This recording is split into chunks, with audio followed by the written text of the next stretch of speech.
Hi hello नमस्कार, मी Pranjali Sneha limelight मराठीमध्ये तुम्हाला सगळ्यांचं स्वागत आहे.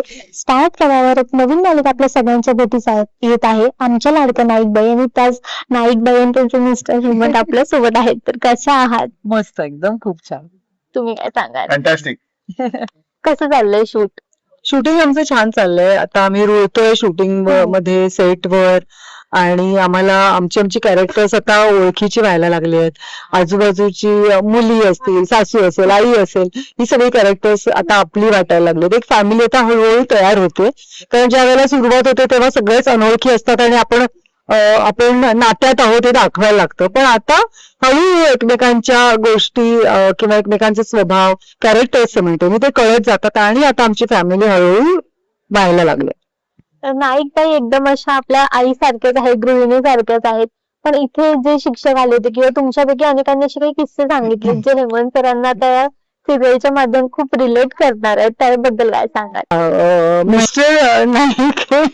मिस्टर नाईक हे जरा कठोर वृत्तीचे आहेत.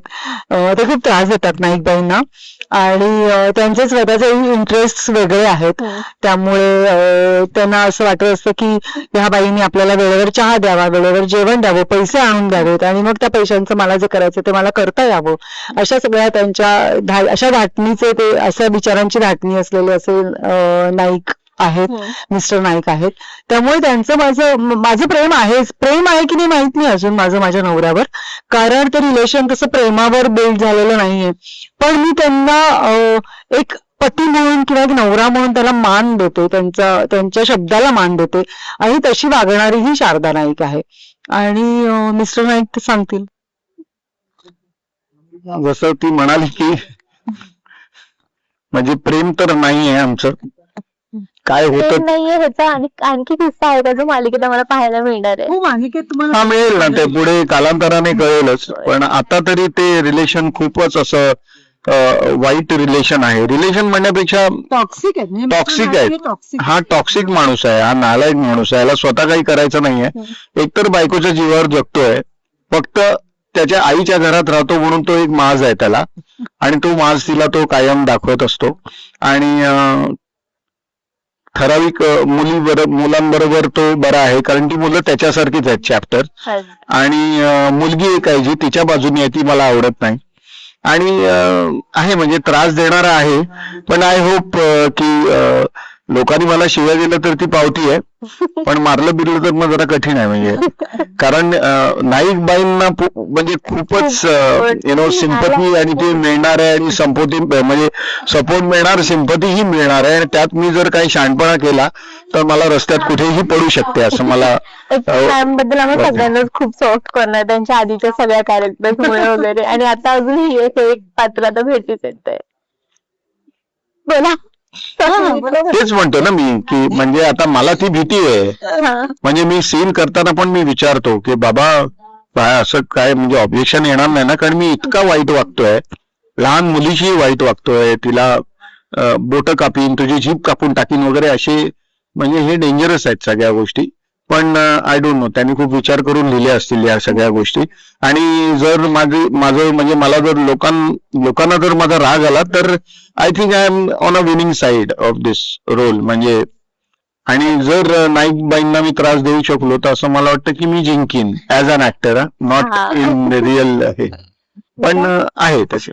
आज तुमच्या मॅम इथे आल्या होत्या, त्यांनी तुमचं कौतुक केलं, त्याही इमोशनल झाल्या, तुम्ही इमोशनल झालात. आणि बाकीचे शिक्षक जर आज इथे उपस्थित असते तर तुम्ही त्यांना काय सांगितलं असतं? शिक्षकांना नेहमी ग्रॅटिट्यूडच आहे माझा टुवर्ड्स देम. कारण शिक्षक हे आपल्या आयुष्यातला खूप मोठा भाग असतात की जे आपल्याला घडवतात, शिकवतात. त्यांच्याकडे बघून आपण ठरवतो, आपल्याला एक आत्मविश्वास मिळतो आपल्याला ओव्हरऑल जगण्यामध्ये. त्यामुळे शिक्षकांना थँक्यू म्हणणं हेच आपल्या हातात उरतं. त्यांचा मान तर आपण ठेवत असतो, पण त्यांना आपल्याकडून आपण कधी थँक्यू म्हणत नाही.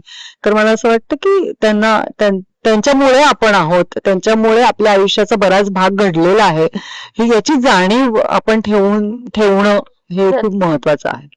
तर तुम्ही काय सांगाल, तुमचे शिक्षक आज इथे असते तर? माझं फार म्हणजे मला शिक्षक माझे रिस्पॉन्सिबल होते मला ह्या लाईन मध्ये आणण्यासाठी. कारण मी जसं म्हटलं की मी एक नाटक केलं होतं शाळेत असताना, आणि एक स्त्रीची भूमिका मी केली होती. इंग्लिश नाटक होतं ते आणि कॉन्व्हेंटमध्ये असल्या कारणाने एका नॉव्हेलवर, टॉम सॉयर या नॉव्हेलवर ते आधारित होतं नाटक आणि तिथून ती सुरुवात झाली. त्यामुळे ती पहिला तो आणि माझी खरी शिक्षक माझी आई मंगला संसगिरी म्हणजे माझी ममा आणि जिच्याकडनं मला हा वारसा मिळाला असेल कदाचित आणि पुढे तो कंटिन्यू होत गेला. माझी बहीण आहे जी विशारद आहे, संगीत विशारद, त्यामुळे मला गाण्याचा कल आहे. मी तबला शिकलोय 6 वर्ष क्लासिकल, म्हणजे सगळीकडे आहे मी. I am a jack of all पण still to become a master someday, I don't know. पण म्हणजे आयुष्याच्या प्रत्येक टप्प्यावर मला टीचर्स मिळतच राहिल्या. मला असं वाटतं की तुमच्या बरोबर काम करणारे हेही आपले टीचरच असतात. I am learning from Aishwarya. मी शीतलताईंकडनं काही शिकतोय. प्रत्येक कॅरेक्टरकडनं, प्रत्येक ऍक्टरकडनं एक आपल्याला शिकायला मिळतं, जे मला हे करता येईल का कधी आयुष्यात असं असतं. मला बाईची भूमिका तर नाही करता येणार म्हणजे ती साकारताना, पण डेफिनेटली ना ते इमोशन्स किंवा ह्या इमोट कशा होतात किंवा काय होतं हे मला खूप शिकायला मिळतं. आणि काही असे थोडेफार गुरु आहेत माझ्या आयुष्यात ज्यांनी मला मेंटर केलेलं आहे. त्यामुळे आय एम हिअर नाव. आपल्याकडे वेळ खूप कमी आहे, त्यामुळे मी आता शेवटचे 2 प्रश्न विचारते. मला आताच कळलं की सर कॉन्व्हेंट मध्ये होते ना, आपण मराठी मीडियम, तर तुमच्यात असं काही गप्पा गोष्टी झाल्या की मराठी माध्यम मध्ये असं असतं किंवा नाही, अजून तरी आम्ही घरातल्या सीन्स मध्येच आहोत. आम्ही शाळेपर्यंत पोहोचलो नाही आहोत. पण नाही, अजून तशा काही गप्पा नाही झाल्या. कॉन्व्हेंटच्या मुलांबद्दल मला फारच रिस्पेक्ट असतो सतत, कारण आपल्याला असं ना की एक आपल्याला जी गोष्ट येत नाही ती ज्याला येते त्याच्याकडे, आता गाणं ते शिकतं, त्यामुळे मला खूप रिस्पेक्ट आहे. गाणं शिकणाऱ्या व्यक्तीबद्दल मला खूप रिस्पेक्ट आहे, कारण मला माझा एकही सूर कधीच सुरात लागत नाही. सो असं आता ह्या लेवललाच आहोत आम्ही. पण शाळेच्या गप्पा नाही होत म्हणजे आमच्यात अजून तरी झाल्या नाहीयेत, पण त्या अशा गप्पा होत राहतील पुढे. त्या गप्पा वेगळ्याच गोष्टींवर असतात. म्हणजे आम्ही दोघेही पेट लव्हर्स आहोत, हो. त्यामुळे त्या गप्पा, झाडं, आमचे खूपसे विचार जुळतात अबाउट दीज थिंग्स. शिक्षणावर मी काही बोलू शकणार नाही तिच्या समोर, कारण मी काहीच शिकलो नाहीये. म्हणजे त्यामुळे आम्ही ते पण ते विचार शिक्षण टाकतो. आता ते एवढं जुनं झालंय माझं पण. त्या मायक्रोबायोलॉजी मधलं बायो काय आणि मायक्रो काय हे पण शोधायला लागेल. ती जसा डान्स करते किंवा काय ते मला झेपणार नाही. तिचे काही योगा आणि हे सगळे अविसर, एवढे फिटनेस या दोघांचा, म्हणजे I look up to them. मला आता एक क्युरियोसिटी, तुम्ही रील्स बनवता सरांसोबत, आता इथे आम्हाला रील्स दिसणार हो, करणार ना आम्ही रील्स, डेफिनेटली शिकवणार मी. आता एक स्टुडंट ही शारदा नाईक तयार करणार सोशल मीडियासाठी. हा, ऑफ स्क्रीन डेफिनेटली. आणि कॅरेक्टर्स म्हणून नाहीत, पण एक काय म्हणू, ऐश्वर्या आणि बंडाच येतो तोंडात माझ्या, अतुल सर म्हणून एक काहीतरी रील्स डेफिनेटली येणार. छान मजा येते, त्याच्यापैकी वेळ जातो आणि आपण काहीतरी करू शकतो नवीन, तर करूच डेफिनेटली. मी शिकेन काहीतरी नवीन, मला काहीच जमत नाही. करेक्ट.